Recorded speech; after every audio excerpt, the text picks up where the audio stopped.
ভারত কিংবা ভারতের গোয়েন্দা সংস্থার বিপক্ষে অকারণ দোষ চাপিয়ে মোহাম্মদ ইউনূস যে কি বড় ভুল করেছেন তা তিনি এবার হাড়ে হাড়ে বুঝতে পারছেন। এবার বাংলাদেশের সাম্প্রতিক সময়ের ভয়াবহ পরিস্থিতি নিয়ে একযোগে মুখ খুললেন আমেরিকা এবং রাশিয়া। এবং এই পুরো বিষয়টি এই জায়গায় যেতই না যদি অকারণ তিনি ভারতবর্ষের মতো প্রভাবশালী এক রাষ্ট্রকে টেনে বিবৃতি দিতেন। বাংলাদেশের ওসমান হাদির যে মৃত্যুর ঘটনা ঘটেছে তা কিন্তু বাংলাদেশের ইন্টারনাল সাবজেক্ট। মোহাম্মদ ইউনূস সরকার বিশ্বাস করেন বাংলাদেশের ইলেকশনও এক ইন্টারনাল ইস্যু, কিন্তু ওসমান হাদির মৃত্যুর ঘটনা কিংবা বাংলাদেশের ইলেকশন নিয়ে তিনি অকারণে ভারত বিরোধী একাধিক স্টেটমেন্ট দিতে শুরু করেন। এর ফলে কি হয়, ডিপ্লোম্যাসিতে যখন আপনি অকারণ তৃতীয় কোনো শক্তিকে টানবেন বা দ্বিতীয় কোনো শক্তিকে টানবেন, তখন আন্তর্জাতিক স্তরের কাছে বিষয়টা ওপেন হয়ে যায়। ফলে এই সহজ জিনিসটি মোহাম্মদ ইউনূস সরকার বোঝেন না, এবং যেহেতু ভারত ইনভলভ হতে চায়নি প্রথম থেকে, কিন্তু ভারতকে জুড়ে ফেলা হয়েছে, ফলে অটোমেটিকলি ভারতের সহযোগী রাষ্ট্র রাশিয়া এ বিষয়ে মুখ খুলেছে এবং পরিষ্কার বুঝিয়ে দিয়েছে যে মোহাম্মদ ইউনূসের কাছে নির্বাচন ছাড়া অন্য কোনো পথ নেই এবং ভারতকে নিয়েই তাকে চলতে হবে। মনে রাখবেন, রাশিয়ার সঙ্গে বাংলাদেশের সম্পর্ক কিন্তু এই মুহূর্তে খুব একটা ভালো জায়গায় নেই। রূপপুর বিদ্যুৎ কেন্দ্রকে নিয়ে রাশিয়ার বিপক্ষে একগুচ্ছ অভিযোগ মোহাম্মদ ইউনূসের এই ছাত্রনেতারা, এই উপদেষ্টারা এবং মোহাম্মদ ইউনূসের সরকার কিন্তু করেছিল। তারা সরাসরি বলেছিল যে রূপপুর বিদ্যুৎ কেন্দ্রে রাশিয়ার সঙ্গে যে চুক্তি বাংলাদেশের শেখ হাসিনা সরকারের হয়েছিল তা দুর্নীতিগ্রস্ত একটি চুক্তি। অর্থাৎ ছলে বলে কৌশলে আদানি হোক, রাশিয়া হোক কিংবা অন্য কোনো সহযোগী পার্টনার হোক, যে চুক্তি শেখ হাসিনা করেছেন সব চুক্তিকে দুর্নীতিগ্রস্ত বলে দিয়েছিলেন এই মোহাম্মদ ইউনূস সরকার। ফলে সে সময় রাশিয়া কিন্তু মোহাম্মদ ইউনূসকে কড়া ভাষায় জবাব দিয়ে বলেছিলেন, প্রমাণ করুন দুর্নীতি হয়েছে। কোনো অবস্থাতেই দুর্নীতি হয়নি। এবং মনে রাখবেন, এই রূপপুর বিদ্যুৎ কেন্দ্র শুধুমাত্র রাশিয়া যে স্টেক হোল্ডার তা নয়, ভারতও কিন্তু এর সহযোগী একটি পার্টনার। ফলে সব মিলিয়ে ভারতের দিকে আঙুল তোলা মানে আসলে আপনি আন্তর্জাতিক মঞ্চে আরো অনেকগুলো রাষ্ট্রকে যে ইনভাইট করছেন তা কিন্তু বুঝতে পারলেন না।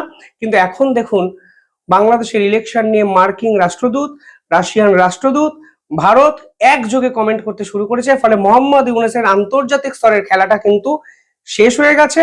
বলা ভালো, ভারত কালকেই শেষ করে দিয়েছে তার জোরালো স্টেটমেন্ট দিয়ে। মার্কিন রাষ্ট্রদূত কি বলেছেন, কেন চারিদিকে এত হইচই হচ্ছে?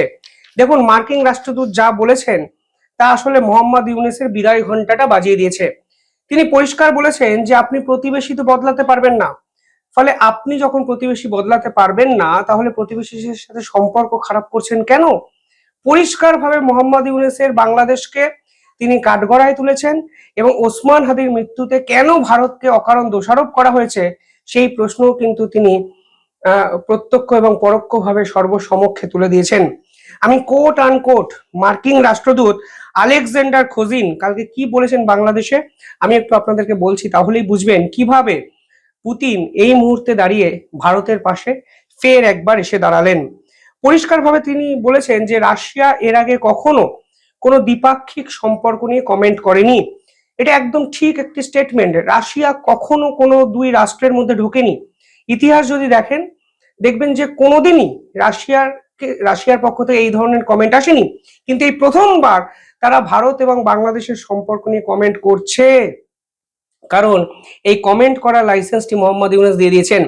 আরো ইন্টারেস্টিং ফ্যাক্ট কি জানেন, এই যে স্টেটমেন্ট আমি আপনাদের শোনাবো, এখানে 1971 সালের একটি ঘটনাকে রাশিয়া টেনে এনেছে এবং তারা স্পষ্ট বলেছে 1971 সালে বাংলাদেশের যে স্বাধীনতার মুক্তিযুদ্ধ হয়েছিল সে সময় রাশিয়া এবং ভারত একত্রে বাংলাদেশকে সহায়তা করেছিল। ফলে বাংলাদেশের এই সরকার 1971 সালে যারা মুক্তিযুদ্ধকে স্বীকারই করে না, যারা ভারতের বিপক্ষে চক্রান্ত বলে দাগিয়ে দেয়, তারা সরাসরি রাশিয়ার থেকে শুনছে ভারতী ভাই আপনাদেরকে স্বাধীন করেছে, ফলে ভারতের সঙ্গে সম্পর্কটি খারাপ করছেন কেন? বেসলেস অ্যালিগেশন কিসের জন্য দেওয়া হচ্ছে? রাশিয়ার রাষ্ট্রদূত পরিষ্কার বলেছেন যে আমরা কোনো দেশের দ্বিপাক্ষীয় সংঘাত নিয়ে কথা বলি না, তবে এই পরিস্থিতিটি আমরা পর্যবেক্ষণ করছি এবং এই পরিস্থিতিটি শুধু দুটো দেশ নয়, দক্ষিণ এশিয়ায় এক নেগেটিভ বার্তা দিচ্ছে এবং এই নেগেটিভিটি আলটিমেটলি আমাদেরকে কোথাও পৌঁছে নিয়ে যায় না।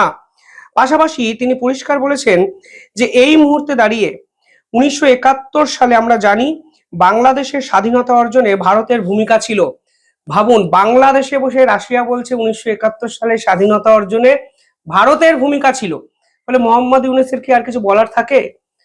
এইটাইতেই বোঝা যায় যে কিভাবে তিনি চাপে পড়েছেন। 1971 সালে বাংলাদেশের স্বাধীনতায় ভারতের ভূমিকা ছিল, রাশিয়াও তখন সমর্থন দিয়েছিল। ভারত, বাংলাদেশ এবং রাশিয়া কাঁধে কাঁধ মিলিয়েছিল। সে সময় মাইন পরিষ্কারের কাজেও সহযোগিতা করা হয়েছিল।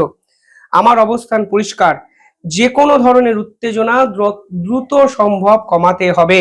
অর্থাৎ মোহাম্মদ ইউনূসের কাছে রাস্তাটা বন্ধ হয়ে গেল রাশিয়ার পক্ষ থেকে। নয় আপনি উত্তেজনা কমান, না হলে ঘরের ছেলে ঘরে ফিরে যান, অকারণে ভারত বিরোধী কথাবার্তা বলবেন না। পাশাপাশি এখানে একটু ইম্পর্টেন্ট বিষয় এখানে রাশিয়ার পক্ষ থেকে বলা হয়েছে রূপপুর বিদ্যুৎ কেন্দ্রকে নিয়ে। সেখানে তারা বলেছেন যে রূপপুর বিদ্যুৎ কেন্দ্র বিগত সরকারের সময় সই হয়েছিল। এই চুক্তিটি আমাদের জন্য অত্যন্ত জরুরি, আমাদের ব্যবসার জন্য ইম্পর্টেন্ট, কারণ রাশিয়ার ব্যবসায়ীরা অপেক্ষা করছে।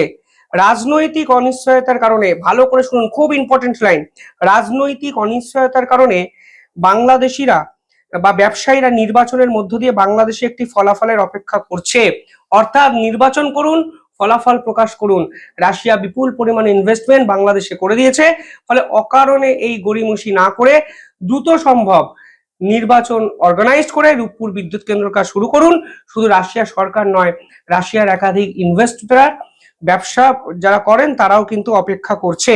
এবং পরবর্তীকালে তিনি বলেছেন, আমরা একটি ইতিবাচক, বন্ধুত্বপূর্ণ, অহিংস, চরমপন্থা মুক্ত এবং সহিংসা মুক্ত পরিবেশে নির্বাচন অনুষ্ঠিত করতে করতে বাংলাদেশ সরকারকে অনুরোধ করছি। অর্থাৎ পরিষ্কারভাবে বলা হয়েছে রাশিয়ার পক্ষ থেকে যে এই মুহূর্তে দাঁড়িয়ে রাশিয়া চায় ভারতের সঙ্গে সম্পর্ক ভালো করুক বাংলাদেশ, নির্বাচন করুক, নতুন নির্বাচিত সরকার আসুক, রাশিয়ার কাজ শুরু করবে, ভারত, রাশিয়া, বাংলাদেশ আবার আগের মতো একত্রে কাজ করবে 1971 সালের মুক্তিযুদ্ধের মতো। অর্থাৎ মোহাম্মদ ইউনূসের কাছে রাশিয়ার দরজা বন্ধ হয়ে গেল। এবার আমেরিকার প্রসঙ্গে আসুন। কালকে মার্কিন রাষ্ট্রদূত সার্জিও গোর তিনি কালকে মোহাম্মদ ইউনূসের সঙ্গে 8 ঘন্টা ফোনে কথাবার্তা বলেন। এবার আমেরিকা কেন পুরো বিষয়টা ঢুকে গেছে? কারণ আমেরিকা বুঝে গেছে যে বাংলাদেশ ইস্যুটা তারা প্রথম থেকে ভুল ট্রিট করতে শুরু করেছে। তারা ডিপ স্টেটের ষড়যন্ত্রে মোহাম্মদ ইউনূস নামক এক পাপেটকে তো বসিয়ে দিয়েছে, কিন্তু মোহাম্মদ ইউনূস ক্ষমতায় বসে 1.5 বছরে পুরো বিষয়টাকে ঘেটে ঘ করে ফেলেছেন। ফলে দক্ষিণ এশিয়ার সাপেক্ষে এই মুহূর্তে ভারতও আমেরিকার বিপক্ষে চলে যাবে মোহাম্মদ ইউনূসের জন্য। এমনকি এই পুরো সিনারিওতে, যা এর আগে কখনো হয়নি, এই প্রথমবারের জন্য হয়েছে যে রাশিয়া ঢুকে পড়েছে এবং রাশিয়ার ইনভেস্টমেন্ট, রাশিয়া একাধিক বাইলেটারাল রিলেশন, সমস্ত বিষয় নিয়ে কমেন্ট করতে শুরু করে দিয়েছে। As soon as possible Donald ট্রাম্পের রাষ্ট্রদূত এই পুরো বিষয়টা ইন্টারফেয়ার করেন এবং মোহাম্মদ ইউনূস তাকে সেই পুরনো চর্বিত চর্বণ যে নির্বাচন করতে দিচ্ছে না আওয়ামী লীগের নেতা মন্ত্রী কর্তারা, ভারতে বসে আওয়ামী লীগ ষড়যন্ত্র করছে, কোটি কোটি টাকা বাংলাদেশে ঢালছে, নির্বাচন পিছিয়ে দেওয়া হচ্ছে, এই সংক্রান্ত সেই মিথ্যে কথাগুলো মার্কিন রাষ্ট্রদূতকে জানানো হয় এবং মার্কিন রাষ্ট্রদূত পরিষ্কার বলে দেন, ভাই অনেক হয়েছে, নির্বাচনটা করুন। এবং মোহাম্মদ ইউনূস সরকার কালকে আমেরিকাকেও স্পষ্ট জানিয়ে দিয়েছেন 12ই ফেব্রুয়ারি বাংলাদেশে নির্বাচন হচ্ছে। অর্থাৎ যে আমেরিকা এই মোহাম্মদ ইউনূসের উপর ভর করে বাংলাদেশকে নিয়ে একাধিক পরিকল্পনা করেছিল, সেই বাংলাদেশে মোহাম্মদ ইউনূস সরকারের জবনিকা পতনও কিন্তু নিশ্চিত হয়ে গেল আমেরিকার দ্বারা। আমেরিকা সার্জিও গোরকে দিয়ে স্পষ্ট বার্তা দিয়ে দিয়েছে, ভাই তুমি ভারতের সঙ্গে বিরোধ করেছো, তুমি সমস্ত বিষয়ে ঘেটে ঘ করে দিয়েছো, আলটিমেটলি বাংলাদেশের পরিস্থিতিও তুমি একদম শেষ পর্যায়ে নিয়ে পৌঁছেছো, অনেক হয়েছে ভাই, এবার নির্বাচনটা করো, কারণ বাংলাদেশের জন্য আমেরিকা ইন্দো প্যাসিফিকে বিপদে পড়বে, এটা কিন্তু আমরা চাই না। ফলে কালকে মোহাম্মদ ইউনূস মার্কিন দূতকেও জানিয়ে দিয়েছেন নির্বাচন হচ্ছে ফেব্রুয়ারিতেই। ফলে বাংলাদেশের এই হাদিকে কেন্দ্র করে নির্বাচন পেছানোর যে খেলা বাংলাদেশের সরকার করেছিল, আলটিমেটলি আন্তর্জাতিক স্তর সেই খেলাটাকে সমূলে উৎপাটন করে ভেস্তে দিল। পাশাপাশি রাষ্ট্রসংঘের পক্ষ থেকেও কালকে হিন্দুদের উপর যে অত্যাচার হয়েছে বাংলাদেশে, স্পেশালি দীপু দাস হত্যাকাণ্ডকে নিয়ে কড়া প্রতিক্রিয়া দেওয়া হয়েছে। রাষ্ট্রসংঘ বলেছে সংখ্যালঘুর উপর এই ধরনের অত্যাচার আমরা মানব না, অবিলম্বে আইন প্রশাসনের মাধ্যমে ব্যবস্থা নিতে হবে এবং বাংলাদেশের এই ঘটনাকে নজিরবিহীন আখ্যা দেওয়া হয়েছে রাষ্ট্রসংঘের পক্ষ থেকে। সেই স্টেটমেন্ট আপনারা দেখছেন। অর্থাৎ মোহাম্মদ ইউনূসের হাতে কি পড়ে থাকলো? হাতে একটা হ্যারিকেন, কাঠ পেন্সিল, কিচ্ছু নেই, নির্বাচনও পেছালো না। ঘরের ছেলে ঘরে ফেরার সময়টা হয়ে গেছে। ভারতের সঙ্গে লাগার পরিমাণ যে কি, মোহাম্মদ ইউনূস হাড়ে হাড়ে টের পেতে শুরু করে দিয়েছেন। কিভাবে দেখছেন আপনারা পুরো বিষয়টি? কমেন্টে জানাবেন।